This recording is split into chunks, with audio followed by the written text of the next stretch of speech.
മഴ മുന്നറിയിപ്പിനെ തുടർന്ന് കനത്ത ജാഗ്രതയിലാണ് ചെന്നൈ നഗരം. ബംഗാൾ ഉൾക്കടലിൽ രൂപപ്പെട്ട ന്യൂനമർദ്ദം തീവ്ര ന്യൂനമർദ്ദമായി മാറുമെന്നാണ് കാലാവസ്ഥാ മുന്നറിയിപ്പ്. ഇതോടെയാണ് ചെന്നൈ നഗരത്തിൽ കനത്ത മഴ പെയ്യുമെന്ന പ്രവചനം കാലാവസ്ഥാ വകുപ്പ് നടത്തിയിരിക്കുന്നത്. തീവ്ര ന്യൂനമർദ്ദം ചുഴലിക്കാറ്റായി മാറുമെന്നും 2 ദിവസത്തിനകം വടക്കൻ തമിഴ്നാട് ലക്ഷ്യമാക്കി നീങ്ങിയേക്കാമെന്നുമാണ് കാലാവസ്ഥാ വകുപ്പിന്റെ പ്രവചനം. ഫെംഗൽ എന്നാണ് ചുഴലിക്കാറ്റിന്റെ പേര്. സൗദി അറേബ്യയാണ് പേര് നൽകിയത്.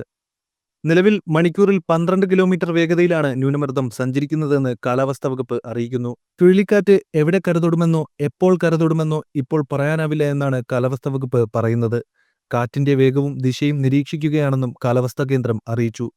ന്യൂനമർദ്ദം വടക്കൻ തമിഴ്നാട് ലക്ഷ്യമാക്കിയാണ് നീങ്ങുന്നതെങ്കിൽ ചെന്നൈക്ക് സമീപം കരതൊട്ടേക്കാമെന്നും കാലാവസ്ഥാ വകുപ്പിന്റെ മുന്നറിയിപ്പിൽ പറയുന്നു.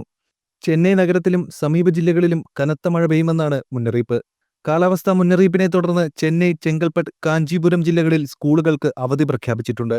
മഴ മുന്നറിയിപ്പിനിടെ അറുമ്പാക്കം, വിരുഗംപാക്കം എന്നിവിടങ്ങളിൽ ഉപമുഖ്യമന്ത്രി ഉദയനിധി സ്റ്റാലിൻ സന്ദർശിച്ചു. കഴിഞ്ഞ മഴയിൽ വിരുഗംപാക്കം കനാൽ നിറഞ്ഞുകവിഞ്ഞ് ജനവാസ മേഖലയിലേക്ക് വെള്ളം കയറിയിരുന്നു.